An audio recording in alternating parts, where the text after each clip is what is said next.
Aún sabiendo que en ese tiempo moría de cáncer, pero gracias a mi Dios que me logré curar. Sin bajarnos aquí hay Adela para mucho rato. Mis negocios y la salsa van a seguir dando mientras Dios me preste vida y no me derracar. Y mientras vivan mis paisanos mexicanos, la mano les voy a echar.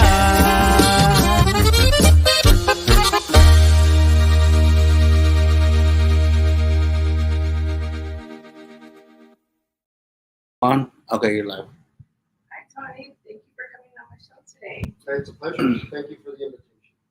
So one of the reasons that I asked you to come on to the show was because I was actually talking to one of my friends the other day, and we were talking about my story, kind of about where I came from and where I'm at now. And I was like, you know who has a better story than me? And I couldn't think of. I was like, I don't even know why he hasn't been on my show yet.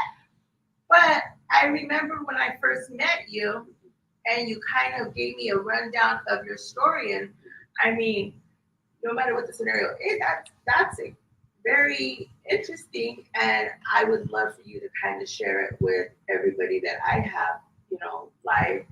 All right. I'd love to. Let's see. The way to tell it is kind of like going all the way back. I was born 1967, good old years, you know what I mean? So I was born in the 60s, in the late 60s, and I came from a family of 9. We lived in Avondale at the time, right up on D Street, right behind the Molina's house, real close to Garcia's Market back in the day, back in the early 70s. Best time of my life. My dad was alive back then, so it was, even though we lived in an adobe house and we lived very, very poor, but at least we were together, and it was a good time. When my dad passed away, it was 1976 is when he passed away. I was about 9 years old, and how it goes back then, when my dad passed away, the family got torn apart.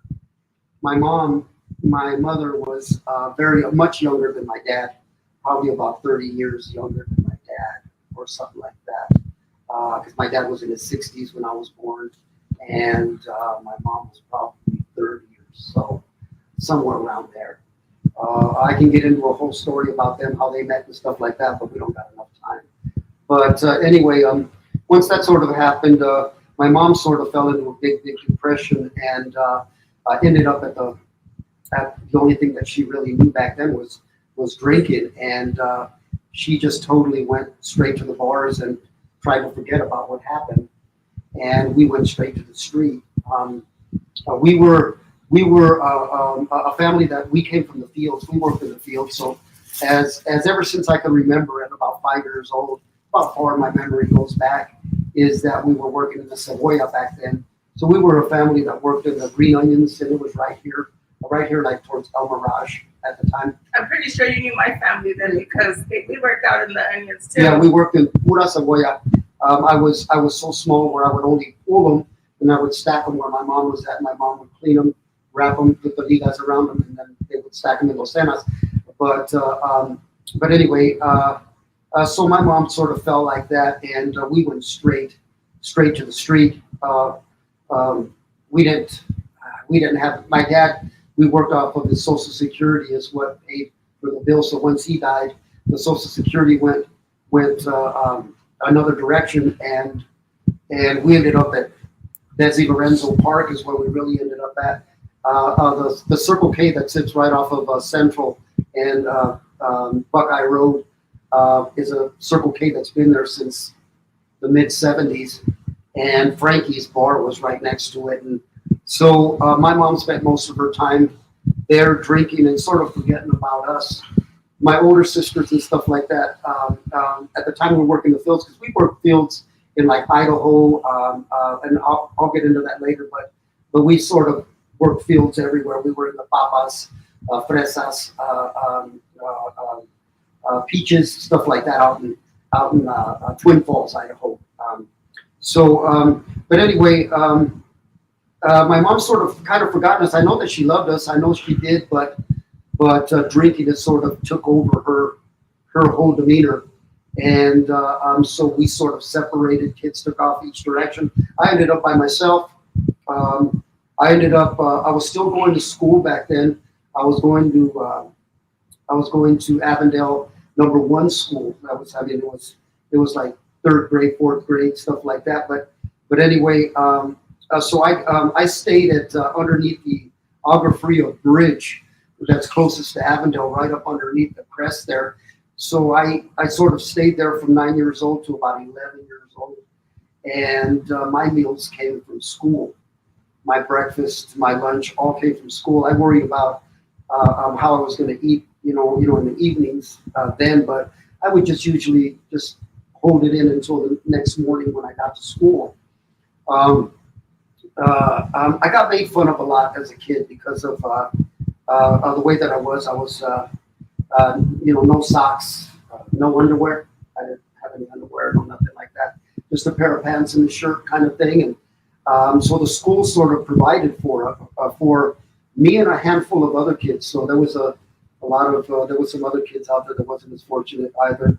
And so they would, once a year, they would take us and they would buy us clothes and buy us a pair of shoes and some pants and stuff like that. So the school was, I thank them for that. That was really cool of them. Come wintertime was the toughest for me because never had a jacket. So when I wanted to stand in the hallway or something like that of the school, they would kick us out. And so they ended up giving me like a jacket from the Lost and Found, stuff like that, So I grew up very, very humble, very, very humble. I know what it's like to go to sleep hungry, and I know what it's like to be sick with nobody taking care of you. And that right there, I think was my starter that got me inside to say that I was going to become something in my life. Family and stuff like that in school wasn't a big part of my life because I only went to 8th grade. I never went to high school. I don't know what a prom is. I don't know what anything like that is. I just kept pushing. I'm going to tell you a quick little story. I was right there at Desi Lorenzo Park, and I was under the tree. And the tree still exists today. It's the big one that sits right on Central, right across the street from Circle K. And I was there just hoping that my mom, I would catch a glimpse of her. You know what I mean? That she would come out. You know what I mean? Because my mom was the type of woman that when she got caught up into it, and there was a time where she did rent a house, but the electricity would always get turned off and the water and stuff like that. So the guy that my mom dated at the time used to hide all the food inside her bedroom and lock it up. So when my mom would come home with him, they would unlock the room and then bring out the food. So this was stuff that I sort of like lived with, and I told myself that the day that I get out, I'll make sure that my family don't go through the same thing I did. It was sometimes that stuff, even until today, I can tell that it still affects you. Yeah. Just hearing how you talk about it, Yeah. and the emotions that come through Yeah, it. it's really tough. I can see the hurt and the love that you needed from your mom once your dad passed. Yeah, and it took me a long time to forgive my mom. I'll get into that a little bit, but my mom, I held a lot of hatred for her. When I met my second wife, I've been married twice, so 20 years with my second wife. But when I met her, she would always ask me, "How come you don't go visit your mom?" I had so much hate and I had so much anger against her that I couldn't be around her. So I ended up taking care of my mom all the way until she passed away with dementia, stuff like that. So I cared for her all the way through, but towards the last year or so, I forgave her and we became one. And I'm glad that we had a chance to do that, because to not have that bonding with somebody you're caring for on a daily, because I had to take care of her. And so there was a lot of hate there. It was hard for me. But like I said, I put all that stuff aside and I forgave her. And I taught her how to say I love you. And that was really a threshold moment, because she never used that word. So I sort of brought that every time I would see her. I said, "Love you," and so after a while she started saying it, and I really, it really made me feel great. But one time when I was sitting at the park and a motorhome passed. I'll never forget. One of the biggest motorhomes passed, and I was like, oh, because I've never seen one. And I was thinking, wow, man, one day. I said, one day I'm going to get one. One day I'm going to get one. So when I met my wife and everything like that, and she told me about my dreams, and I told her, well, the day that I get me an A-class bus motorhome is the day that I made it. Well, I surpassed that. Had them, you know what I mean, did all that. And I only used it I had it for 2 years and only used it like once or twice. But it was the point of having it. It was mine. You know, so I achieved a lot like that. But going back to where you started. So at what point? So you went through seeing your mom. So let's take it to where you were like 18. Like where did you? Okay, I'm gonna go. My mom met my stepdad back in like 1979. He's the one that took us out of the street, and he's the one that gave us. He was just out of a divorce, and he took us into his home, and that's what got me clothes and got me schooling and got me that kind of stuff. And that's how it sort of like transitioned. I was never able to stay at home with my mom. For some reason, my dad never let me stay with the family. He always put me. He managed trailer court, so he would always put me in the back where the washers and dryer were. There was a cuartito that was there, so he would tell me, "You got to stay here, and you can watch that nobody steals the washers and dryers and breaks into them and stuff like that." So I never lived at home. I would go home to shower. They would feed me once in a while, but I was always on my own. All the way through, I was on my own all the way through. So when I did become a teenager, and I met my first wife, and when she was 14, I was 15, and even at that is when I got a wild hair in my butt, and I took off to Oklahoma to work in the salon. So me and her, we took off, and we were just little kids, but we made it to Texas and Oklahoma. Then we made it to Colorado when I came home. And you say, because if we had a 14-year-old that was doing that shit, would be. You know what? See. But actually, my mom was okay with it. My mom didn't. Well, back hate in the me. day, it was. You know what I mean? okay. She didn't. She just told me, "Cuídate, mijo," is what she told me, and I took off, and I didn't know where I was going. It was where I had a 1962 Falcon Futura, and I drove it until the gas ran out, and then I hustled some money, and then I fill up the tank, and I go to the next spot until I felt that I found the spot I was going. And I ended up in like Hollis, Oklahoma, is where I ended up at, and ended up working. So after that, once I hit my teens, I got out of the fields. I finally said that, you know what, I'm going to start working in a restaurant, something like that, where there's food.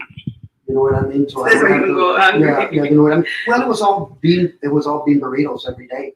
You know what I mean? So working in the hot sun out there, it was just something. So I got into the restaurant business, and I did about 18 years with that last catering service.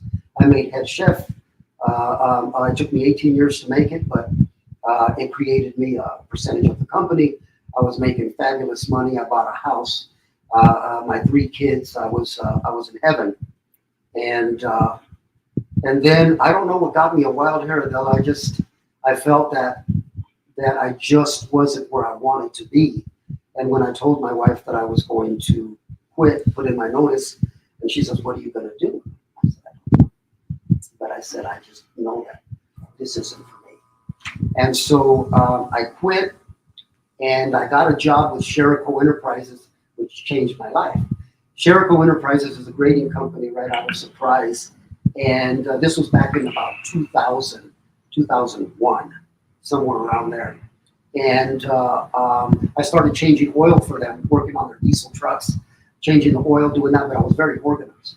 So they seen that I always had a tablet, and I was always marking that, hey, we're going to need these filters here, we're going to need to order these, and nobody ever did that. So this was a time when building was at its capacity.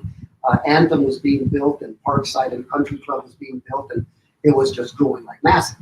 Well, they had a superintendent, I'll never forget, his name was Chad, I'll never forget the guy. And they approached me and said if I was interested in becoming a superintendent.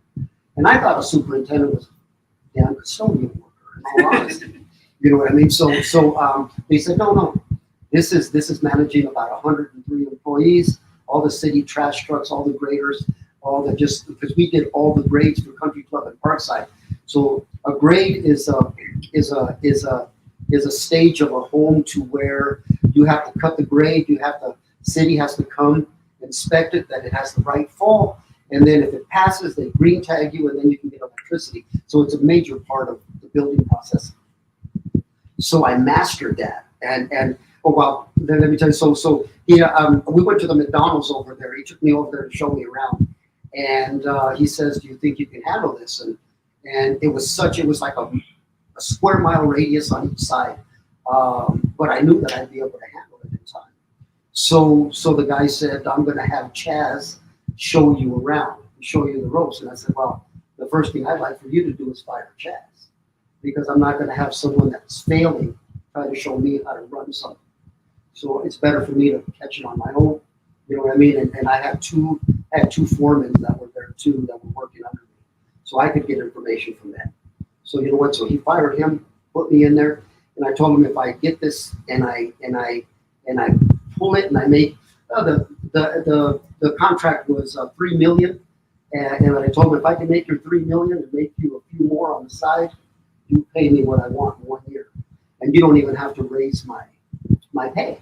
I'm going to take the same pay that you take, for changing oil. I'm going to keep that for 1 year. But when I bring this and I show you, you pay me what I want. 1 year later, I had new trucks, I had new everything. You know what I mean? I mastered the skill. I became tradesman of the month that's how I met my wife. I met her over there, so once I sort of mastered that, Syntax Homes was one of our home builders, and they approached me and they said, "Tony, we love the way you work. Why don't you start building houses for us?" And I said, "I know nothing about building houses. I know grades, but I don't know nothing." They said, "Well, we'll send you to Scottsdale. We'll send you through some training. We'll get you set up. Are you interested?" I said, "Absolutely." So anything that scared me of trying to do, I grabbed it even harder, because everybody that was a superintendent had a college education. Exactly. They were all educated, and I was scared that the day that I went there, that they were going to ask me, "Where'd you go to college?" Nobody ever asked me.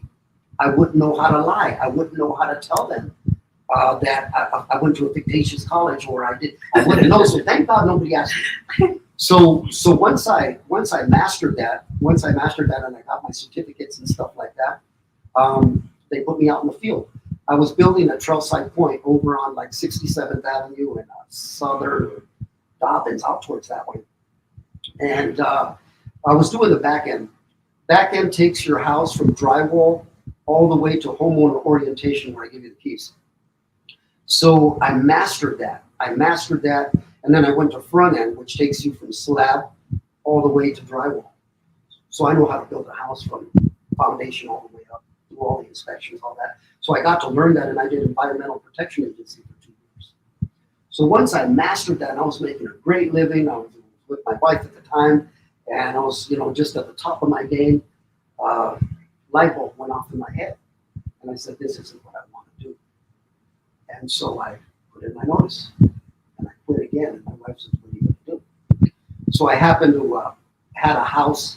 I sold it, and I took the money from that to try to float me.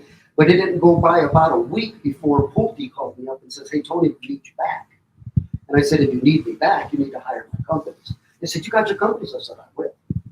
So I knew the vice president of construction. I knew all these guys, you know what I mean? So within a month, I was licensed, I was bonded, I was insured, and I went from making nothing. I was making $15,000, $20,000 a day.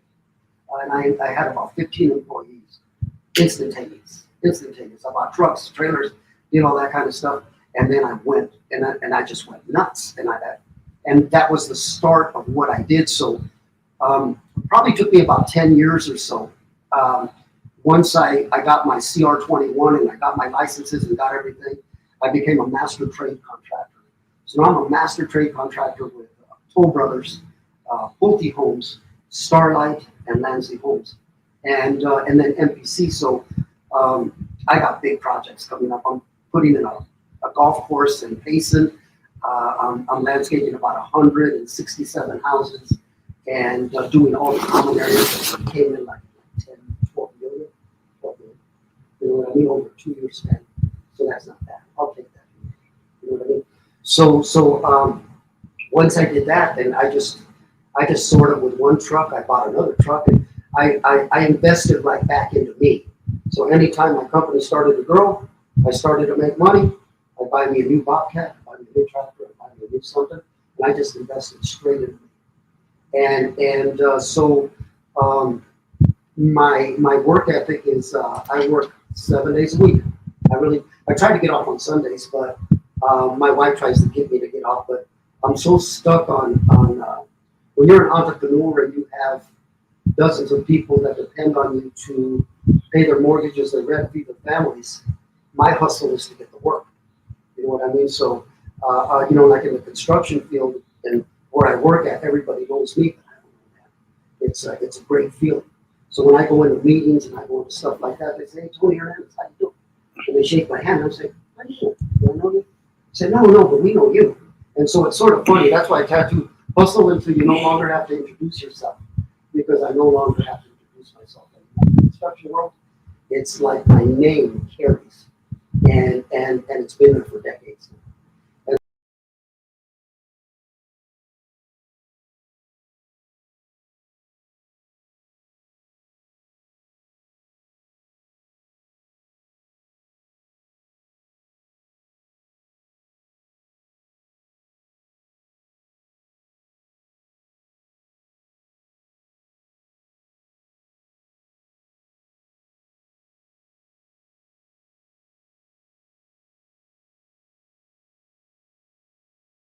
I mean, I feel that money has come and gone in my life, and my dad, he has pretty much the same story as you did. Avondale, he grew up in Avondale. He was a Cano, so he grew up in Avondale and stuff like that. So, and again, he was a teamster, and he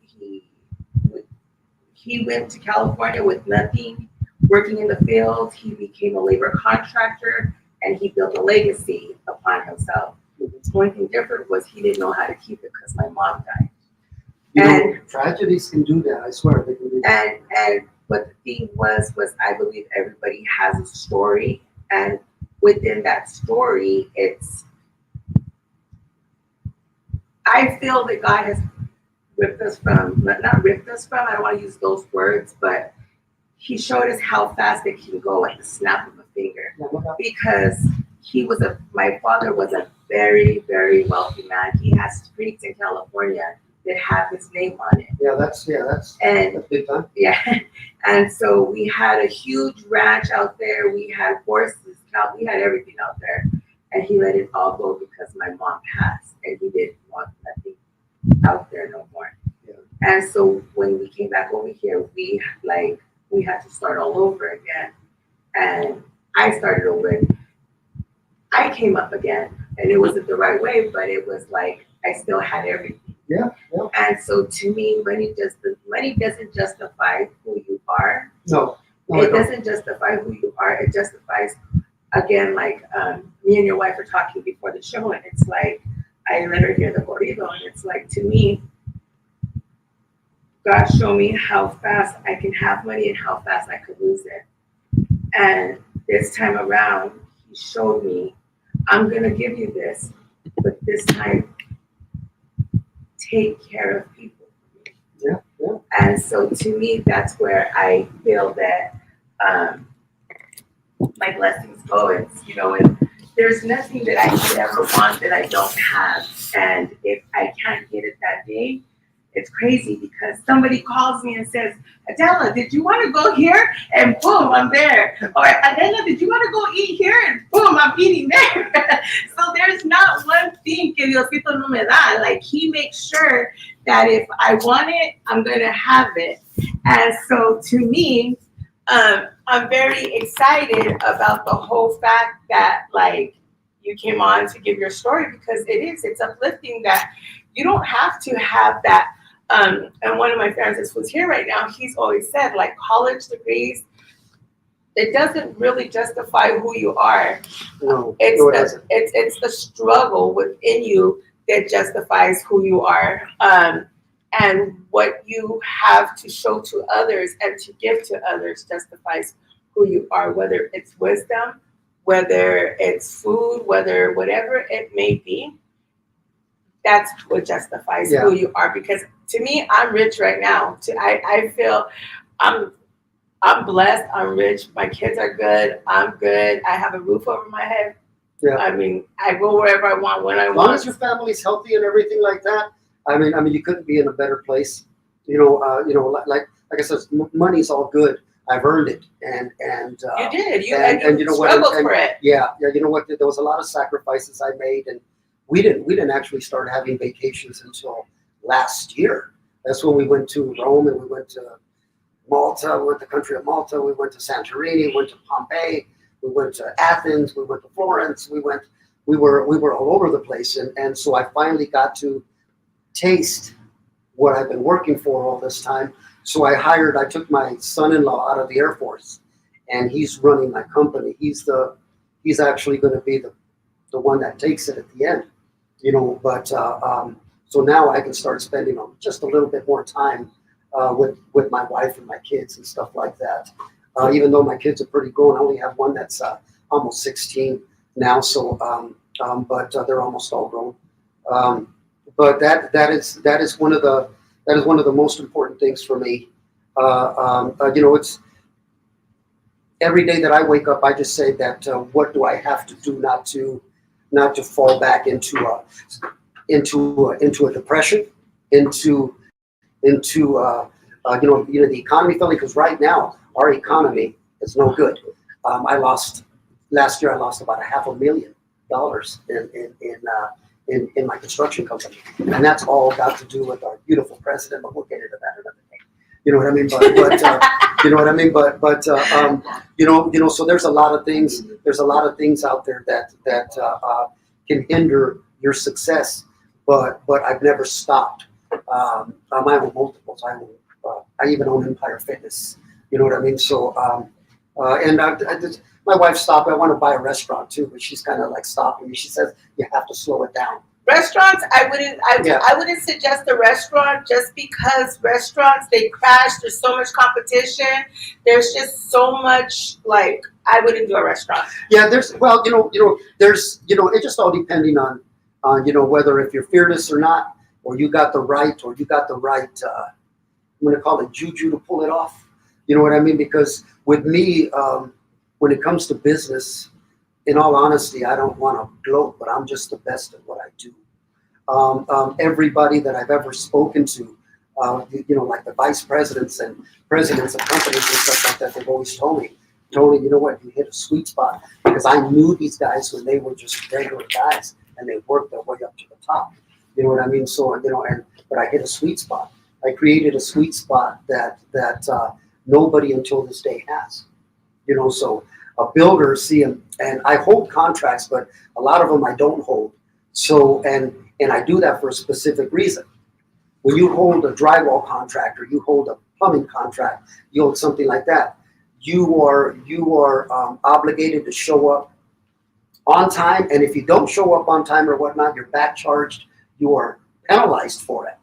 So me, I show up all the time. But what I wanted to do is I created my company around a subcontractor. So when they call me, that means that the poop hit the fan and they ain't got no other way out, and they need something done right away.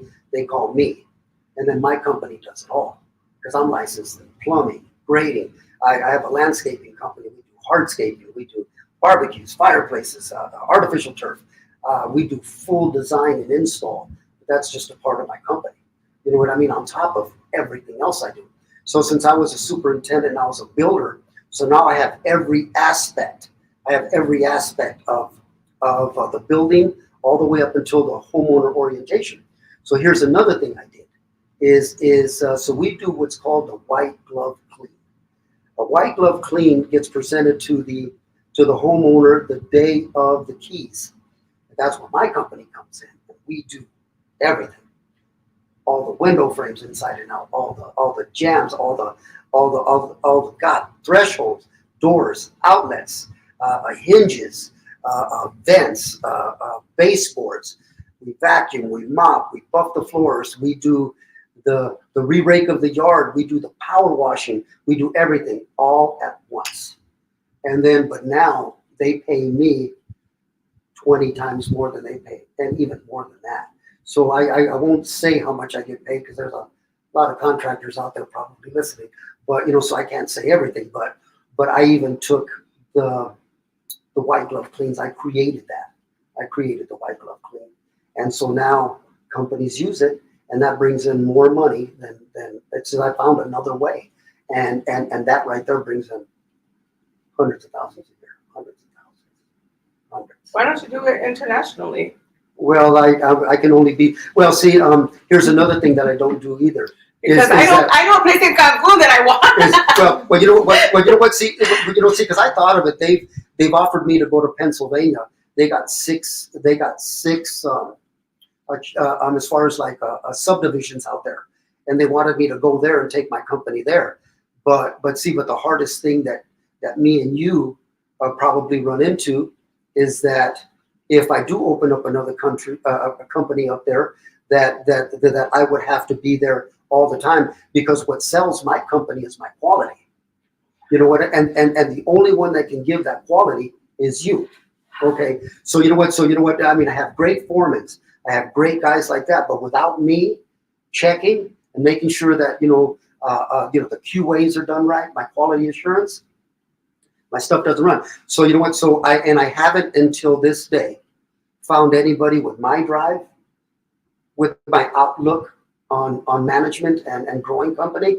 I haven't found anybody like that. And and I pay really well. I pay really well. Well, and it's not so much the payment either, because it's kind of like with my salsa. Like, I can have great people out there, pushing it for me, but people want to actually see me out there, and it's hard because. And the one good thing about you though is your quality is in your salsa. So you know what? So you're inside that container. You know what I mean? Yeah. I'm not Judy in the bottle. Yeah, no. Because you're inside the container. So you know what? So your quality gets sold to the consumer right out of a bottle. You know what I mean? But my quality comes from my eyesight, my QA, my watching all my employees start a job and finishing it. You know what I mean? So even my landscapes, I give 100% customer satisfaction before I get paid. You know what I mean? And in this day and age, with all the Karens and Kens out there, they complain about everything. You know what I mean? So so it's really, really tough. But anyway, my quality. So I thought about doing that. I was going to go to Florida. I thought about going all over the damn place, because Pulte and Toll Brothers, they have divisions everywhere, and they've offered it to me, but I just won't take it. I'm scared. I'm scared to fail. So that's one of the things we just talked about though right now. So one of the things, so I actually got called to go back to Tennessee, because that's originally who wanted my salsa out there into the thing. So I happened to just, for shits and giggles, I sent them back a box back out there, completely completed and stuff. And so that's methodical. That ain't shits and giggles. She knew what she was doing. She knew what she was doing. She knew exactly what she was doing. I went, and so he calls me and he's like, so what's the word? He's like, so are we getting your salsa out here? But the thing is, the shipping out there is too expensive. So I would have to go find a new bottling company out there to start producing it out there to get it into the stores, because he already promised me 5 states. Yeah. And so I'm sitting here and I'm like, okay, Adela. But the thing is, it's like, it's just hard, because if you know Adela's world, it's not that I'm scared of anything, because I'll jump on a plane right now and I'll go over there. It's how I'm trying to make 10, like Adela go like 10 different spots right here in the valley. Like I'm supposed to be in Scottsdale, in damn Buckeye, Surprise, Queen Creek, and I'm telling everybody, oh, I'll be there in a half an hour. Right. And so the next one I need to say is like, I'll be in Tennessee. Like, how do I tell people, okay, I'll be in Tennessee in about a half an hour? Like, that's where I sort of like I sort of watch how far I want to stretch myself and my quality. Luckily that I'm satisfied with what my company gives me today and what my gym makes money. You know what I mean? So so I'm really not hurting. I'm not hurting in any way. but it's the adventure part. Yeah, you know what? It's creating the adventure. I think I get a kick out of that. Because to me, I love the whole drill of trying something new and watch. I can make this shit happen. Watch, boom, Mm-hmm. and and then when it doesn't have like, fuck, I shouldn't have did that one, but at least I tried. I had fun while I did it, and it and I got it out of my system. Now what's next? And well, chips now. You do the salsa, you start making chips. You know what I mean? So, no. So guess what I did? Adela's. I got it better. Chips, I got you it. know what I mean? I got it better. So I made the michelada mix. Mira nomás. Yes. Yeah, that'll take care of every Hispanic guy from here to Tennessee. You know what I mean? Yeah. So I did the michelada mix, and that should be coming out because I'm gonna be having another event in January because my green salsa will be launched out, and I think you guys. I haven't tried it. You did try it. Did I? At the event. Yeah, we did try it. Did I? forgot. See, that goes. Well, no, see what you know. No, I mean, my memory isn't as I sharp as even it have used it to on video. Yeah, we did try his be. Oh, and you guys in the background, that's my ex-wife. Okay. And so, but no, I have you on video because you're like, no, the red one was good, but this one's better. Well, the red, I We keep it finished our I keep it in the fridge. I keep it because anytime I eat any type of tacos or especially blanquillo, egg, I have to have it. I have to have it. It just, I mean, just give me a fork and about 6 eggs, and I'm good. Because I could eat I've ate 8 eggs, 8 of them over medium. You know what I mean? So I'm an egg fanatic. I really like eggs. all day long. Yeah, I could eat eggs all day long. You know, I really can. I'm simple. It's so funny. So my grandson yesterday, we did a video on him, and he's like, I don't eat animals. I don't like animals. I'm not going to eat no animals. And we're like, he's like, Mom, can you give me some chicken? And so, Yeah. Saying that while he's waving a leg at you. You know? and so we go, and so we're like, so I start recording him, and I was like, Papi, you don't eat animals? And he's like, no. So I said, but do you want this chicken sandwich? And he's like, Yeah. I want chicken sandwich. And then his mom's like, okay, well, take a bite of the chicken sandwich. And he's all like, and we're like, you don't like animals, though? He's like, I won't eat an animal. I'm just trying to figure out a way to maximize my company. I'm gonna buy some dump trucks now. We're gonna get into another line of work. So instead of opening up the restaurant like I wanted to, I'm probably just gonna expand what I got. I'm fortunate enough to have a property that my company's in the back of my property. So I made a walkway that comes out of my Arcadia door that winds through my backyard, and then it goes out of a gate, and then I go to my office in the back. And then back there, I got all my trucks, I got all my tractors and my excavators and stuff like that back there. So you know what? So I'm just thinking about maybe expanding that here a little bit more. I just got to kind of figure out. First, I'm waiting for the new administration to come. You know what I mean? President crap. But anyway, I'm waiting for that before I make a decision on what I'm actually going to do on expanding my business. I don't think I'm ever going to stop. My wife asked me if I'm going to retire, and I don't know what that is. I've been working all my life, so I'm going to probably work to the day I die. I can't see it any other way. You know what I mean? We're going to start taking trips now. We parked our fifth wheel and our Razor out in Happy Jack in Payson. So it's there for 6 months. So when we get a second, we drive over there, got in a fenced in area, you know, it's got its yard and everything. So I put up the garage. So we just go and pick up the Razor, stay there for a few days. I think we're going to go Saturday. We're going to go Saturday, aren't we? Something like that. Okay. All right. But But so I try to do things like that to try to get out and spend a little bit more time. Even though my daughter doesn't really like going because there's no internet, there's no stores. We went there last week. Did we go last week? I think it's about a week or two ago. And my daughter we had to take her to Sedona. We had to take her to Sedona because she wanted to go to Sedona. And I said, well, we're up in the wilderness to just kind of like chill out, you know, and kind of hang out and barbecue and do that kind of thing. But she had to go to Sedona. You know what I mean? So I had to take her out there and then bring her back. So That sounds like me. yeah, no, my daughter's very like when we go on a cruise, she spends her times in the massage parlors. She's always dressed up, wearing the craziest bikinis and little outfits and stuff like that. But she loves that. So she's looking forward to our next trip. We're leaving in October again. We're gonna go to like Belize, Honduras. We're gonna go to a couple more places in Mexico. Then we're gonna take a cruise. We're gonna do all that kind of stuff. So my daughter's looking forward to it. She loves that. You know what I mean? So Who wouldn't? yeah. You know what? She loves that. You know, well, she's got an open-ended ticket with me, so it's like she loves being around me. I hate saying no to her, so she just usually gets what she wants. And it's really weird, Dad. I need money. Can you wire it to my account? She always tells me, just wire it to me. You know what I mean? Just send it to me. So we just have to her allowance all gets wired to her account. You know what I mean? So and then she just works her card and does that. She's scary.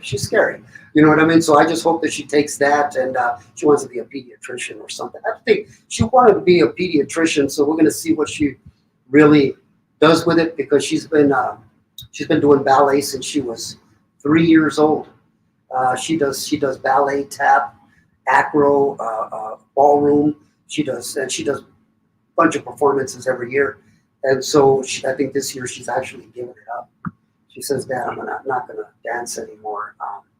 I just want to concentrate more on working and doing that kind of thing.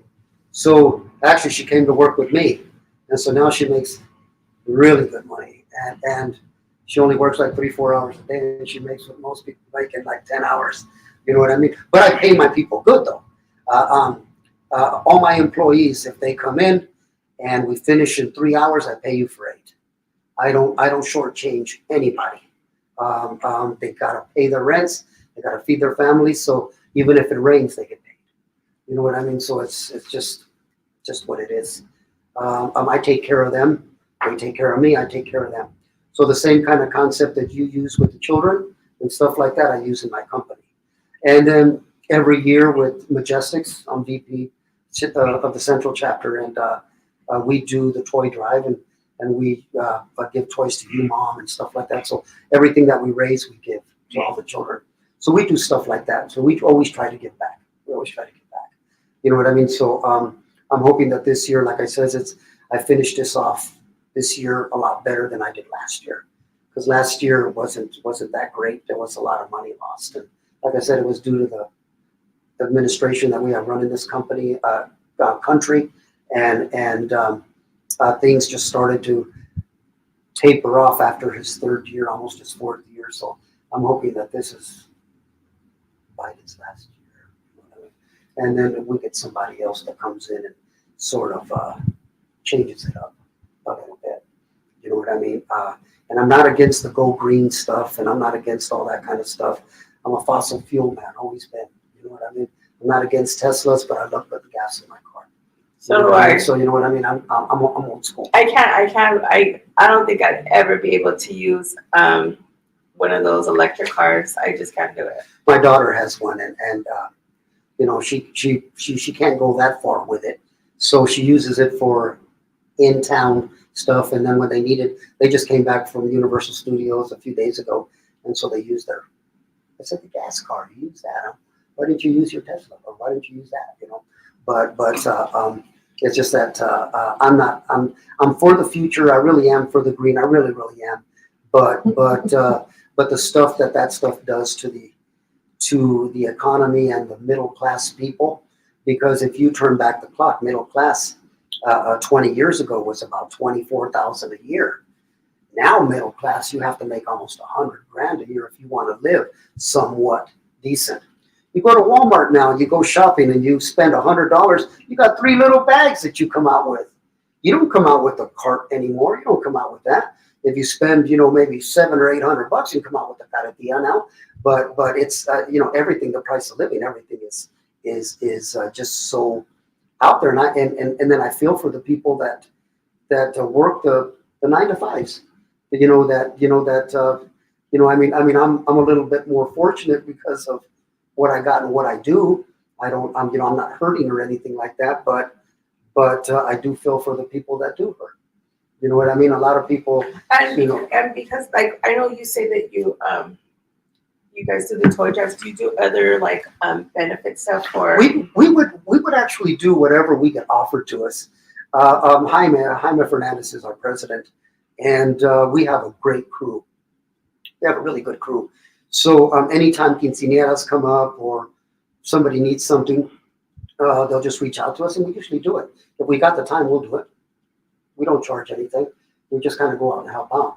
So if there's anything in the future that you need or something like that, I can run it by my crew and see if they'll do it. And 90% of the time. Well, usually anytime that I try to do stuff, again, so my biggest thing is just doing stuff for my senior living. I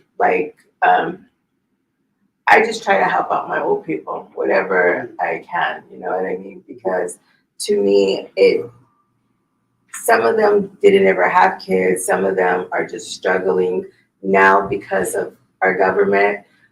With their Social Security, they either have to pick hygiene or food or cleaning, and they have arthritis. They have all these different issues that are going on, and it just they can't fend for themselves, you know. Right. And so to me, it's like that's why I give to them, because a lot of the kids, they do have a lot of resources and help like that, but our senior living, they can't even leave their house. Some of them. One person died. She was in her house for 4 months and nobody checked on her. And she had been in her house dead for 4 months. And that to me just breaks my heart, because it's like, how, you know? And so that's why, like, there's times that I want to leave my hospice world and I want to just go do my son, so I want to go do this. But there's nobody there, like, you know, like I go and I do so much for my senior living community. And I had like Logistics Maricopa, they helped me. They did my last launch event and they helped me was to raise the money for the senior living. Nice. And that's what they did. And then like recently, Los Reyes' Car Club, they went out with me and they did a hop. They bought ice cream and they bought all kinds of stuff for my senior living at that facility. I never want nothing for myself. I always want to make sure that it goes to my senior living, because our senior livings, they are struggling right now. I sort of feel because I'm still taking care of, like my sister. She has a cognitive disorder, and she's mentally handicapped and she has dementia, and she's about 64.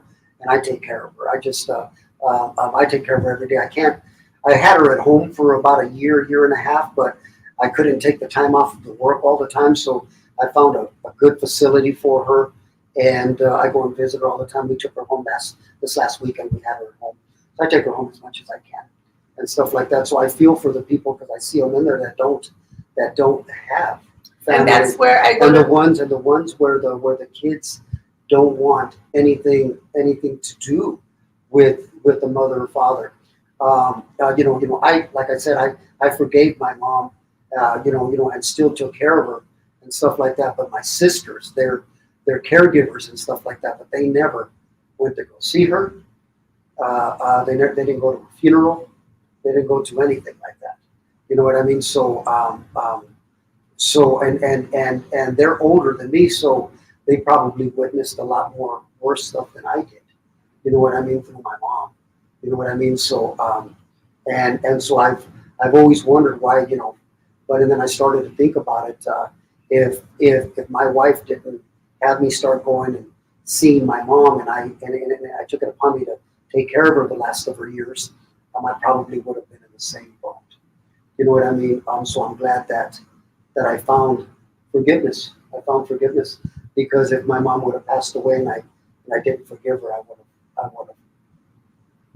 it would have killed me. You know what I And mean? it does, because to me, like, I can't stay mad. I get so mad. I have an attitude from hell sometimes, very rare.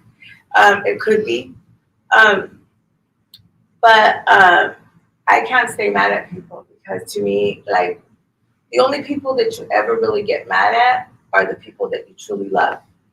And if they make you mad, you have to figure out a way to forgive them, because if you don't, the only person you're hurting is yourself. And so to me, that's why I get mad and I cuss people out and I throw shit and I get crazy. But then I'm like, okay, right now, they really don't give a shit if I'm mad. The only one that can feel it right now is me. Right. And so then afterwards, I'm like, okay, I'm sorry. And it takes a lot, and I just learned to like push it away, because I never want anybody that I love to know that, like, for them to go away from me and something happened, and then that's a burden on me, because my brother passed away like that, where I couldn't stand his death. I mean, I still can't stand his death, but I forgive him. Yeah. Well, we could have what we call animosity and a little hatred towards our siblings and stuff like that, but we still love them. You know what I mean? My wife can give you a wave there. I don't talk to any of my sisters. I don't talk to anybody. And you know what, for the fact of the way that they are. So one thing I don't do, and and I'll tell you this right now, is nothing that negative ever comes out of my mouth. I don't deal with anybody that is negative. That's the kind of stuff that brings you down.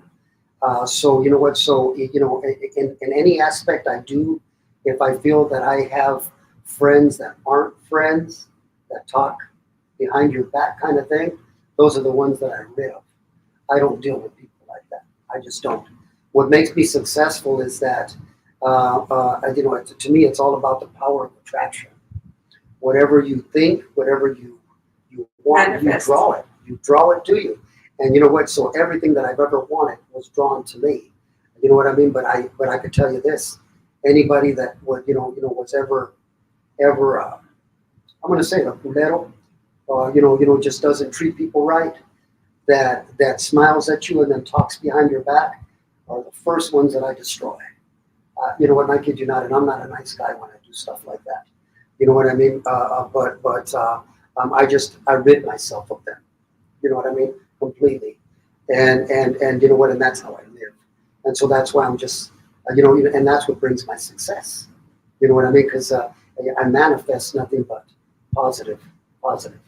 And I've been living that way forever. I've been living that way for as long as I can remember. Because everything that I've ever wanted, I just dreamt it. I dreamt it. A lot of hard work, a lot of backaches, a lot of failures. A company doesn't get built. They can show you in school that the chart goes upward, but that's a bunch of bull. A chart goes down, makes circles, comes up this way, gradually waits. So it took me 20 years to build my company to what it is today, but it took a lot of failures. It took a lot of stress. It took a lot of everything like that. But one thing I didn't do is I never gave up. I never gave up. I wouldn't give up on my family. I wouldn't give up on my dream. I wouldn't give up on what's going to feed and put food. I would never give up on that. So that's how I hold things. Schooling, I always tell people, schooling is very, very important. It really, really is. I'm not putting down school at all. You know what I mean? But did school help me? No, it didn't really help me. You know what I mean? In my opinion, school only teaches your employer that you can go to a certain place 5 days a week for a certain amount of time, and that it probably wouldn't be bad if they hired you. That's all school is to me. You know, school is showing an employer that you can complete something. You know what I mean? That's but that's in my eyes. Okay. Well, no, I mean a lot to a lot of other people. There's a lot of people who think like that. Well, you know what? Well, that's the way that's sort of the way that I look at it, because of the way society is built and stuff like that. your resume has to show that you can show up 5 days a week and you can complete a task. And that to me is what school is. You know what I mean? And I'm only saying that because I never went. Maybe I would look at it differently if I did go to school. And I always wanted to go to a prom. I always wanted to do that stuff, but I could never do that because at like 17, I was a father already. So what are the things that I'm going to invite you to? So we have at our, with the doctors y todo, we have galas. So I want you guys to go to the gala with me this year. So it's, yeah, invite me, I'll go. yeah, so it's a prom, it's pretty much prom. So he went with me to one of them. You get dressed, suited and booted, and you just go and have fun the whole night. Yeah, I got a suit I never wear. See the way that I'm dressed right now? chanclas, shorts, shirt. You know, but that's it's me. nice to go up. I have a closet full of pure gowns because I go, and so we have, I'm creating the casino night. So basically it is pure business owners and people, and they buy their tickets, and there's going to be silent raffles, like trips to be won. There's going to be the poker night where everybody's playing poker, and then it's going to be salsa, merengue, and like all kinds of different dancing. I would love to do that. I Yeah. really would. It would sort of show me a little bit, because I really don't get out and do social stuff like that. See her roll her eyes at me? Okay.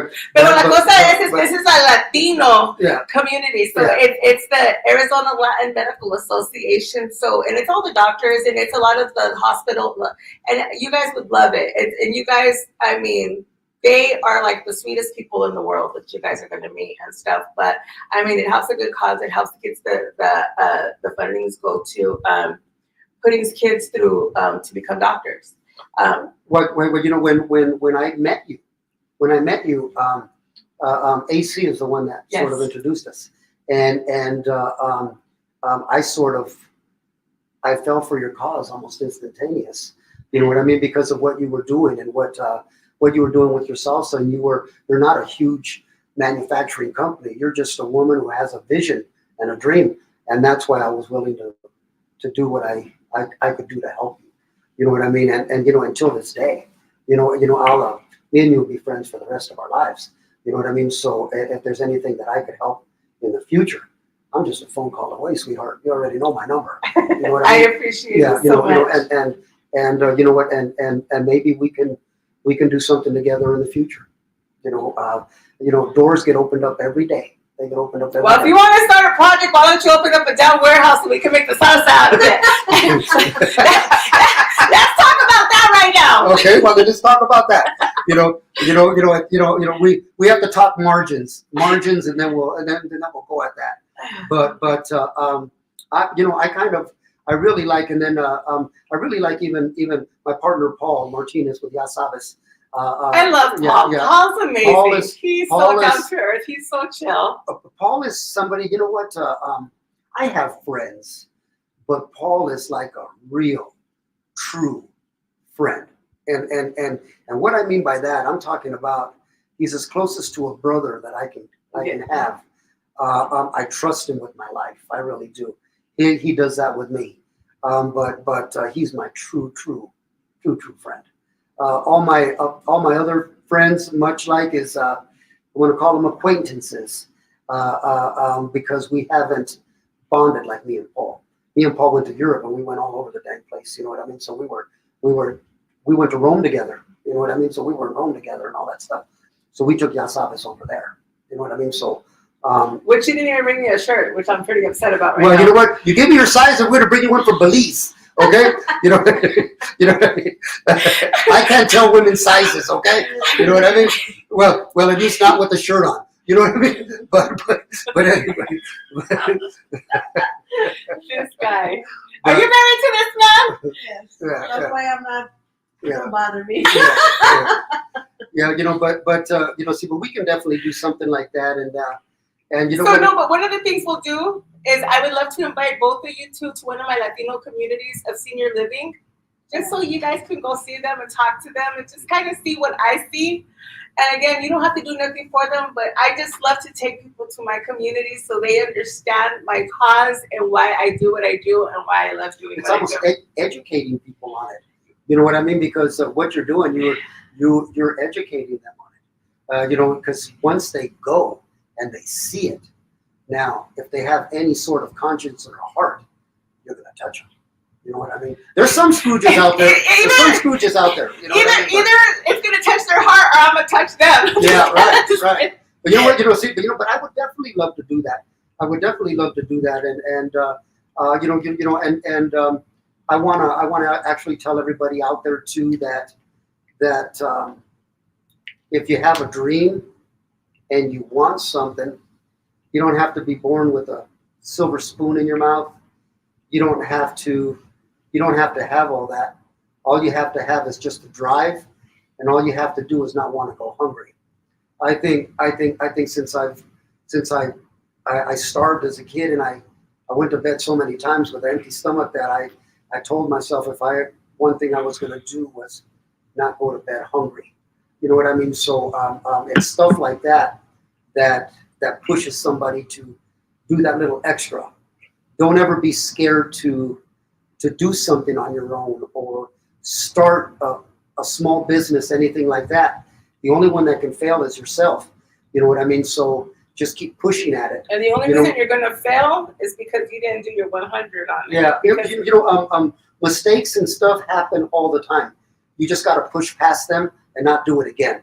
So one good thing about me is that if I lost $10,000 or I lost $20,000 here, I'll make sure not to do it again. You know what I mean? So lessons are learned every day, even with a person like me. Lessons are learned every day. But it's a matter of learning from the lesson and taking it to the next level. So everything that I do, I always look into the future. I take it to that next level in everything I do. And that's what sort of makes me special. It makes me a person in the construction world and the landscaping world, stuff like that I go far beyond what most people do.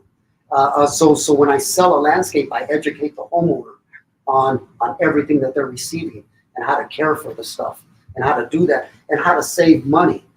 Most of the time, it's all about how we're going to save them money.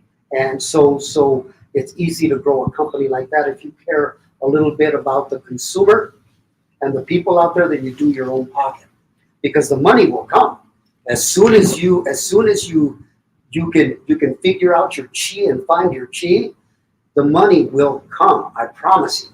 It's not done overnight. So if you think you're going to start a business and you're going to buy a 64 Impala lowrider and have it lifted and all that stuff, you're going to fail. You know, you do that later in life. You know, I did.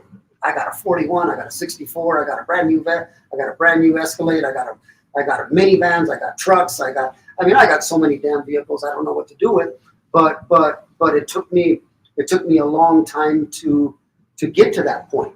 I only got to that point to where I got successful enough to get it. You know what I mean? So and I'll tell you guys too, any little bit of money that you do and you do make and you do get, reinvest in yourself. Okay? Don't go thinking that first paycheck goes out so you can go to the club and you can go out and party and you know what, do that kind of stuff. That's where I go around. I'm like, damn, I got money. Okay, yeah, I'm fucking Cancun right now. Yeah. But you have to reinvest in yourself. That's investing in. Yeah. Reinvesting in yourself. You're reinvesting in your family. So if you have little kids and stuff like that, they're the ones that it's going to benefit from all your hard work. As the company grows, as it gets bigger, as it starts doing stuff like that, as you start finding your chi, you're going to start providing a better life for your family. And that's what we all are put on this earth for, to me. Because there's nothing better than being a father and a family guy. She knows how dedicated I am to my family. Everybody that knows me knows. I take care of my family 100%. Well, Tony, I thank you for coming over here. And is it already an hour? I told you, whatever. It's only been 35 minutes. Oh, no, hold on. I want to look at that. I can't see. I can't see to me. It says, oh. That's it. No, it says Rolex. This guy. But anyway, you know what? But I appreciate. If he keeps talking about his money, I'm gonna be right here waiting for him to just start going like this right now. Shit. But you know what? But I appreciate. Well, you know, one day I'll invite you over to my house. You know what? For a dinner or something like that. Macy's been at my house before. He's done a couple of music videos at my house. You know what I mean? So he's been there because they use my house for like music videos and stuff like that. You know. But I'll invite you guys over. You guys come and I'll cook a steak outside and we'll kind of chop it up a little bit and then see about that warehouse that you're thinking about wanting and we can figure out something on that. You know, if it don't, yeah, it's got to make sense to me. It That's does. what's going to make money. Yeah, and that's the biggest thing. And I honestly think, well, we'll talk about it off the screen because I know it's already the Oh hour. God, yeah, sorry about that, people. Yeah, we'll talk about that off the screen. But Yeah. you guys, thank you so much for joining us. Thank you. Bye. Real quick before we get off, Veronica, your daughter, I guess. Oh, my daughter's there. She said, "You go, Dad." They're showing me. You go, Dad. Also, Uncle Tony, she's proud of you. Nicole, Not, yeah, That was mine. yeah, Mila, yeah. and then Steven Lopez said, "Tony Hernandez, when you put your heart in it, anything is possible. Ya sabes. Thanks for the support." Yeah, good man. And then David Hernandez put, "Love you, Dad." That's my son. Yeah. So- Thank you, son. Thank you, everybody. All right, you guys. That's awesome. Support's real.